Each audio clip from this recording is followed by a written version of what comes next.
Welcome to our deep dive into the history of World War One.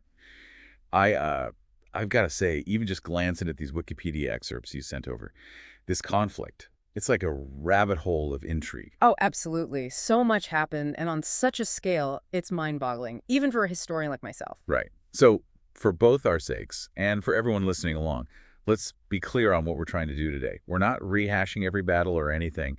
It's more about finding those key insights that help explain why this war was so significant. Exactly. We'll cover the major causes, see how it went from like a regional thing to a global one, and uncover some of those surprising facts that make World War One so unique. Perfect.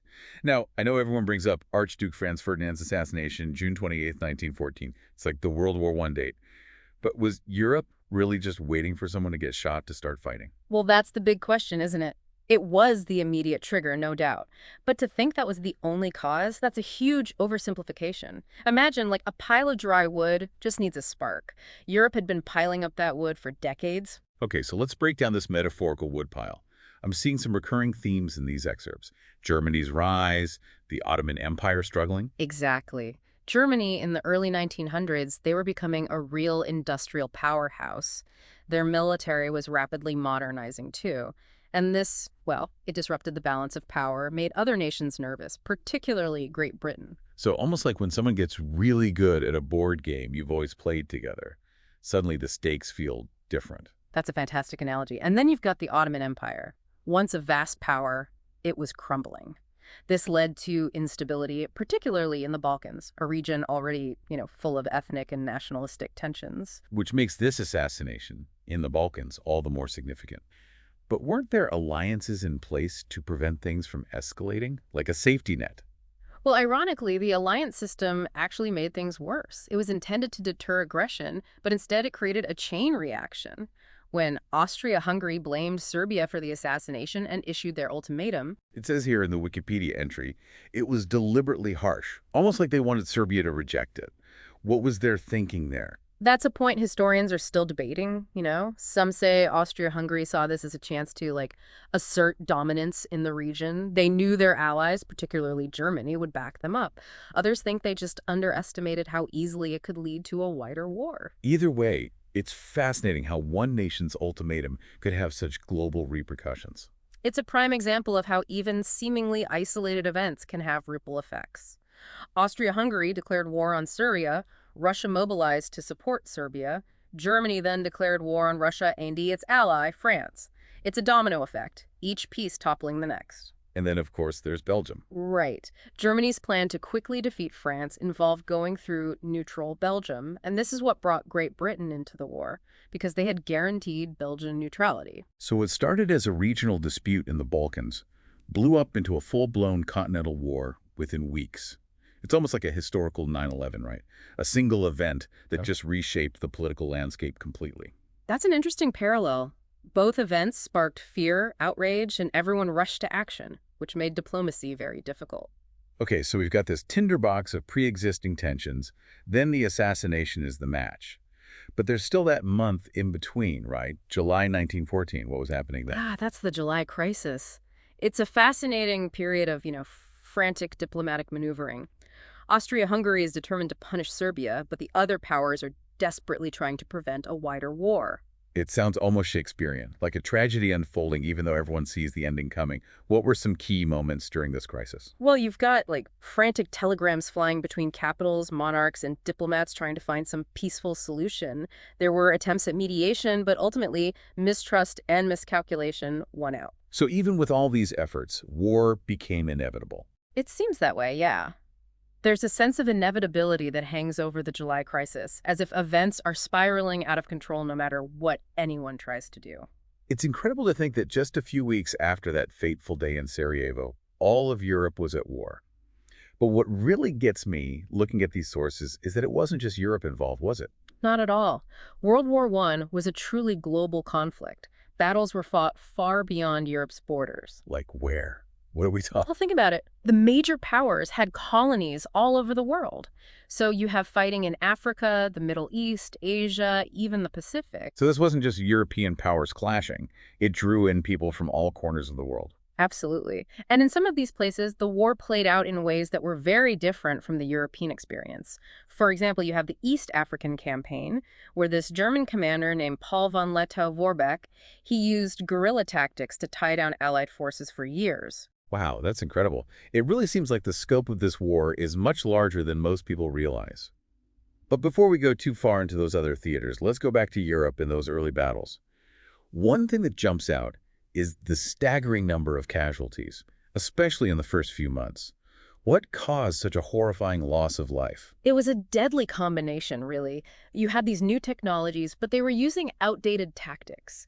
Armies were equipped with machine guns and heavy artillery, but they were still using 19th century strategies. You're like showing up to a gunfight with a knife. In essence, yes. Troops charged into withering fire, and the casualties were just unimaginable. And that's what led to the stalemate on the Western Front, right? That iconic image of trench warfare. Exactly. Both sides dug in, creating these elaborate trench systems stretching for hundreds of miles. It became a war of attrition, this grim, brutal struggle for every inch of ground. And the Battle of Verdun, what I'm reading here, it almost epitomizes that brutality. Oh, absolutely. Verdun was a meat grinder, lasted for 10 months in 1916. Hundreds of thousands of casualties. It really became a symbol of the war's senselessness, the utter futility of trying to break through using just brute force. It's hard to even comprehend the suffering and loss in those trenches. It's a stark reminder of the true cost of war. But the war wasn't only fought in the trenches, was it? The naval war was also a key part of the conflict. Oh, absolutely. And it's a fascinating story in itself. You have Great Britain with its powerful navy imposing a blockade on Germany, hoping to cripple their economy and war effort. But Germany had a rather unorthodox response to that blockade, didn't they? Yes, they turned to unrestricted submarine warfare. Their U-boats began targeting not just military ships, but also merchant vessels carrying supplies to Britain. Which seems like a risky strategy. I mean, it risked alienating neutral powers, maybe even drawing them into the war. It was a gamble, and in the end, it backfired. The sinking of the Lusitania in 1915, a British passenger liner with Americans on board, that outraged public opinion in the U.S. and pushed them closer to war. So even though the U-boats were effective in disrupting Allied shipping, the political consequences were enormous. Exactly. A classic case of a tactical victory leading to a strategic defeat. This is what I find so fascinating about World War I. Every decision, every battle, they all seem to have these unintended consequences that ripple outwards, affecting the entire conflict. It shows how interconnected everything was and how difficult it is to predict outcomes in war. Okay, so we have these massive battles on land and sea, horrific casualties, and a stalemate that drags on forever. What were some of the key turning points that eventually tipped the scales in favor of the Allies? Well, one of the most significant was the Russian Revolution in 1917. That was a game changer, right? Russia was one of the major players in the war. Absolutely. The revolution ultimately led to Russia's withdrawal from the war in 1918, a massive blow to the Allied cause. Oh, wait, before they fully withdrew, didn't they launch one last major offensive? The Yeah. Brusilov offensive in 1916. I'm curious about this because it seems like a bit of a forgotten episode of the war. It does tend to be overlooked, but it was actually quite successful. It inflicted heavy casualties on the Austro-Hungarian forces and even persuaded Romania to join the war on the Allied side. So, kind of a bittersweet victory for Russia. Paved the way for their exit, but also helped the Allies. But even with Russia out of the picture, the Allies got a significant boost in 1917, right? Yes, that's when the United States entered the war. The U.S. tried to stay neutral at first, but there were several factors that ultimately pushed them towards intervention. Right. Initially, there was outrage over Germany's unrestricted submarine warfare, which, as we mentioned, had resulted in American casualties. And President Woodrow Wilson, he had a bigger vision in mind, didn't he? It wasn't just about defeating Germany, but about establishing a lasting peace. Exactly. He saw American involvement as a way to shape the post-war world, create a system that would prevent future conflicts. But getting involved in a war on this scale, it's not just flipping a switch, right? Yeah. How quickly did the U.S. actually have an impact? It took time to mobilize and deploy troops, of course. It wasn't until 1918 that American forces started arriving in significant numbers and truly made a difference on the battlefield. Okay, so the U.S. enters the war in 1917, but their full impact isn't felt until 1918, which brings us to the final chapter of the war, the collapse of the Central Powers. Exactly. By 1918, the Central Powers were exhausted. Their economies were strained, their armies depleted, and their populations war-weary. Seems like they were fighting a losing battle on multiple fronts, both literally and figuratively. What were some of the key events that led to their downfall? Well, in the fall of 1918, the Allies launched a series of successful offensives. Those fresh American troops, combined with the growing strength of the Allied forces, it just proved too much for the Central Powers. They couldn't withstand it. So it's almost like a dam breaking. They just couldn't hold on any longer. That's a good way to put it. The first to crack was Bulgaria. They signed an armistice in September 1918. Then the Ottoman Empire and Austria-Hungary followed in October. And finally, on November 11th, 1918, Germany surrendered, bringing the war to an end. Wow, a pretty rapid collapse. From Bulgaria signing an armistice to Germany's surrender in a matter of weeks. Remarkable how quickly the dominoes started falling. It really speaks to how desperate the situation was for the Central Powers and the overwhelming momentum the Allies had gained. So the war ends, but the world is forever changed. We'll get into those long-term consequences in a bit. But first, I'm curious about some of the specific events that shaped the conflict in different regions. Like, what about the Serbian campaign? Ah, that's a fascinating story. The Serbs, even though they were outnumbered and outgunned, managed to inflict a humiliating defeat on the Austro-Hungarian forces early in the war. That's incredible. A real David versus Goliath situation. What factors contributed to their success? Well, for one thing, the mountainous terrain of the Balkans gave them a natural advantage. It negated the Austro-Hungarian advantage in firepower, you see, allowed the Serbs to use their knowledge of the local terrain to their advantage. So even though Austria-Hungary was the aggressor, they couldn't fully utilize their military might in that kind of environment. It's a classic example of how the underdog can sometimes outmaneuver a seemingly stronger opponent. Exactly. And that early Serbian victory had ripple effects throughout the entire war. It forced Austria-Hungary to keep a significant number of troops tied down in the Balkans, weakening their efforts elsewhere. It also boosted Allied morale, showed that the Central Powers weren't invincible. This is what I love about digging into history like this. You start to see how these seemingly isolated events are all connected, how each one influences the course of the entire conflict. Absolutely. It's like a giant puzzle, and every piece is essential to understanding the bigger picture. Okay, so Serbia is holding its own in the Balkans. What about that other major theater of war in Europe, the Eastern Front? Looking at these excerpts, it seems like a very different kind of conflict compared to that static trench warfare on the Western Front. You're right. The Eastern Front was much more fluid, dynamic, with vast distances and larger armies involved. A real war of movement with sweeping offensives and counteroffensives. And that's where Russia really comes into play, right? I see they launched offensives into both Austrian Galicia and East Prussia early on. Exactly. Honoring their alliance with France, Russia mobilized quickly and attacked on two fronts.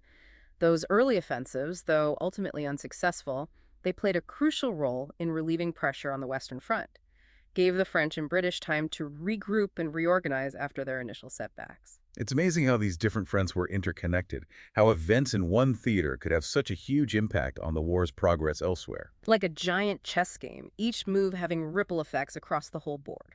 Speaking of chess games, we can't forget the Naval War.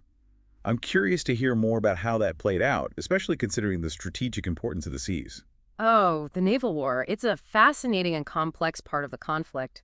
You had Great Britain's naval blockade of Germany, which was key to the Allied strategy.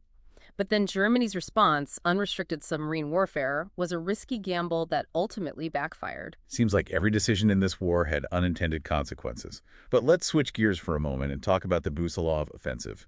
It sounds like it was a major turning point, even though it ultimately ended in defeat for Russia. It was a significant event, for sure. Brusilov's attack, aiming to relieve pressure on the other allies, was remarkably successful in its early stages. It really inflicted heavy casualties on the Austro-Hungarian forces, almost pushed them to collapse. And didn't it also influence Romania's decision to enter the war? Absolutely. Romania, seeing the success of the Brusilov offensive, and with the Allies promising territorial gains, decided to join the war on their side in August 1916. But tragically, their involvement was short-lived and ended in disaster. They were quickly overwhelmed by a combined German, Bulgarian, and Turkish offensive and forced to give up territory. A valid point. The Romanian campaign really highlights the complicated nature of alliances and how unpredictable warfare can be. Okay, so we've talked about Europe and the war's effects on Russia and Romania. But this was a global conflict. I'm really interested to hear more about how it unfolded in other parts of the world. Let's start with the Middle East. The Ottoman Empire was a major player, and their involvement had far-reaching consequences, right? Definitely. The Ottoman Empire, allied with Germany, opened up multiple fronts in the Middle East. It stretched from the Gallipoli Peninsula to Mesopotamia. The Gallipoli campaign, launched by the Allies in 1915, was a costly failure. I've heard about that one.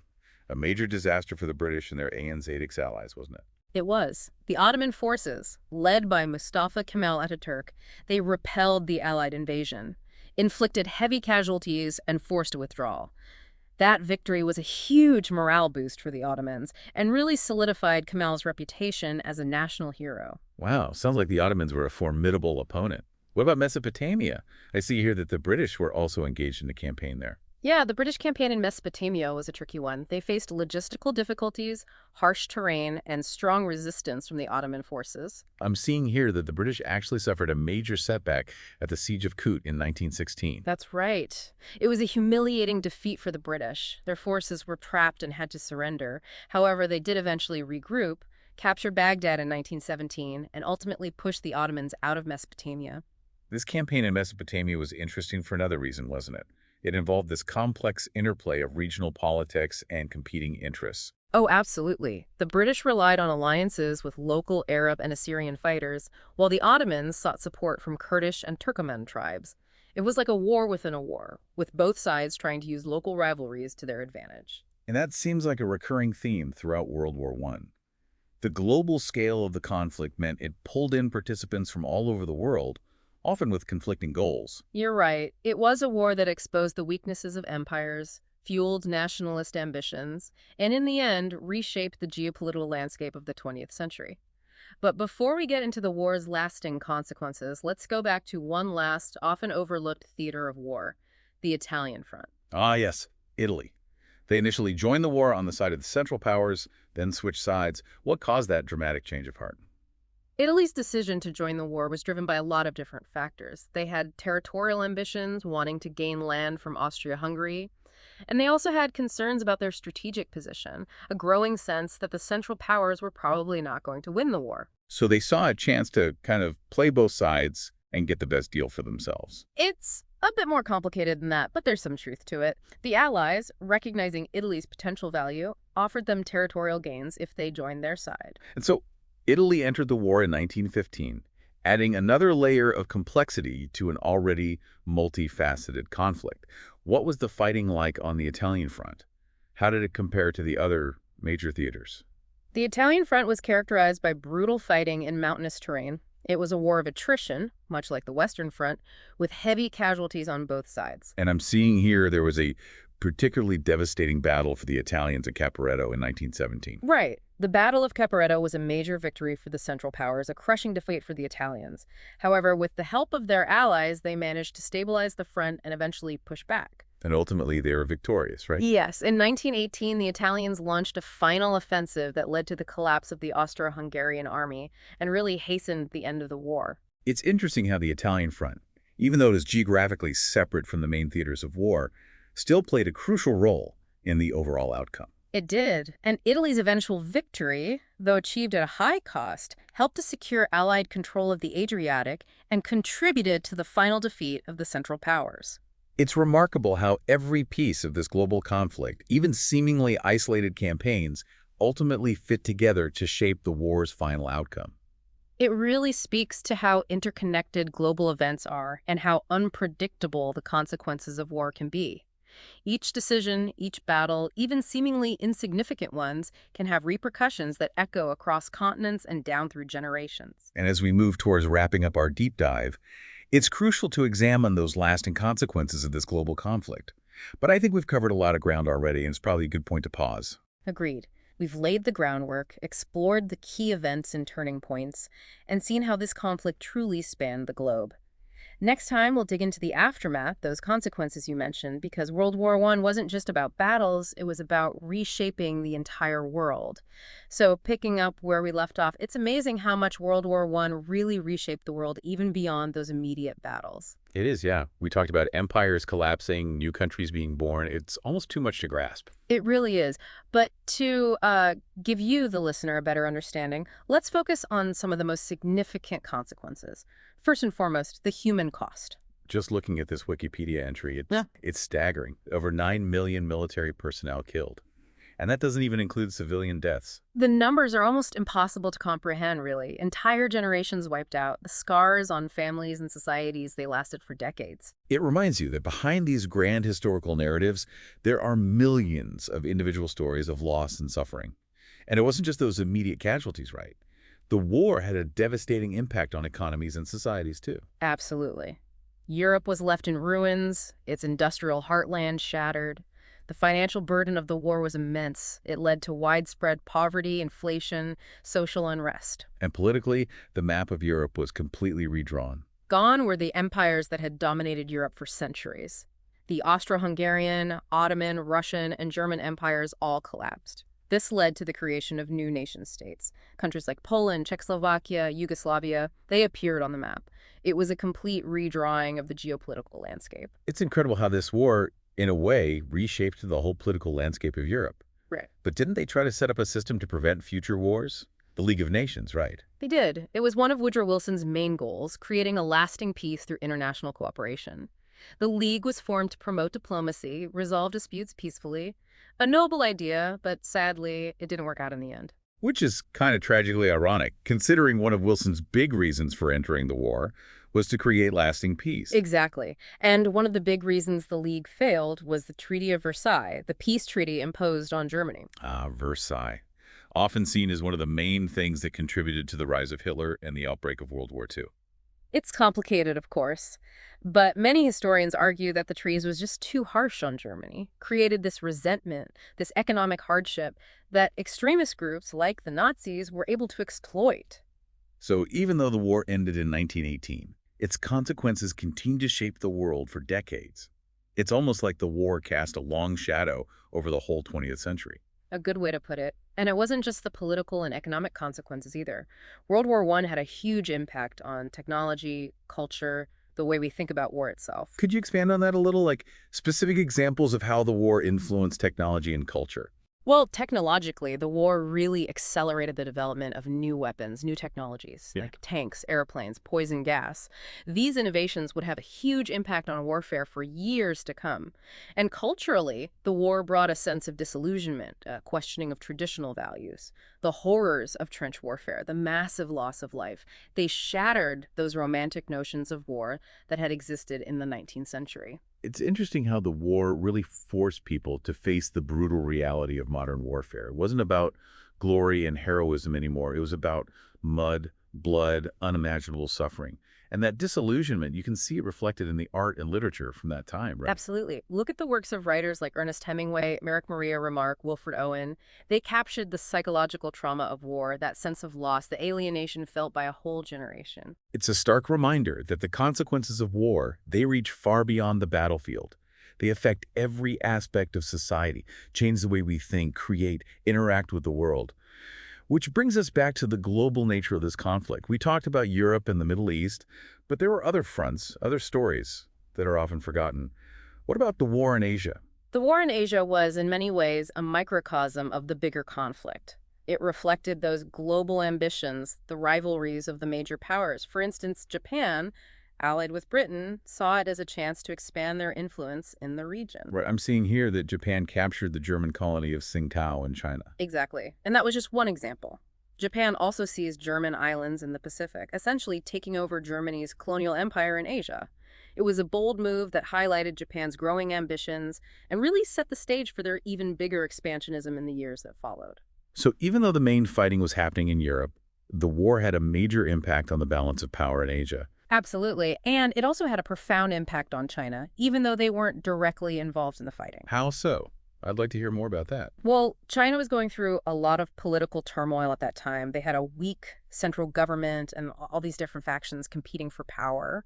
The war just made these internal divisions even worse and created opportunities for foreign powers to exert their influence. So it's almost like the war created this power vacuum that other nations were eager to fill. Exactly. And this dynamic continued to shape Chinese politics for decades. It's fascinating how the war had these ripple effects that reached far beyond the immediate battlefields. What about Africa? How did the war play out there? The war in Africa was unique in a lot of ways. It was a colonial war fought mostly between European powers for control of their African colonies. But it also involved African soldiers, porters, civilians, often caught in the crossfire. Right, it says here that hundreds of thousands of Africans served in European armies during the war. That's right. They were often forced to fight, promise rewards, or threatened with punishment. And their experiences in the war would have a lasting effect on their views of colonialism and their own desire for independence. It's tragic how the war exploited and worsened the inequalities and power imbalances that already existed. Definitely. And it's important to remember that the war had a lasting impact on Africa's political and economic development. The disruption of trade, the loss of manpower, the redrawing of colonial boundaries, all of that contributed to the challenges African nations would face in the years to come. Okay, so we've covered the major theaters of war, from Europe to Asia to Africa, and we've seen how the consequences of this conflict resonated around the world, shaping politics, economics, technology, culture. It's a lot to process, but I think it's essential to understand the full scope of this war to really appreciate how complex it was and how long-lasting its impact has been. I agree. And as we wrap up our deep dive, there's one more aspect that I think is crucial to consider: the psychological impact of the war. Oh yeah, we touched on this earlier, talking about the disillusionment and trauma experienced by both soldiers and civilians, but I'm definitely interested in hearing more about this. How did the war change the way people thought about war itself? It had a profound effect on the human psyche. The sheer scale of the violence, the constant exposure to death and suffering, the use of these new terrifying weapons like poison gas, all of that left a permanent mark on the people who went through it. It's almost like the war stripped away the innocence of an entire generation, forced them to confront the darkest parts of human nature. Exactly. And this psychological trauma showed itself in many ways. There was a rise in mental illness, including what was then called shell shock, which we now know as PTSD. There was also a sense of disillusionment, cynicism, a loss of faith in traditional values, institutions, and for many, a deep sense of grief and loss, struggling to deal with the deaths of loved ones, the destruction of their homes and communities. It's heartbreaking to think about the long-term consequences of this trauma, those invisible scars that the war left behind. It's a reminder that the true cost of war goes far beyond the immediate casualties, beyond the material damage.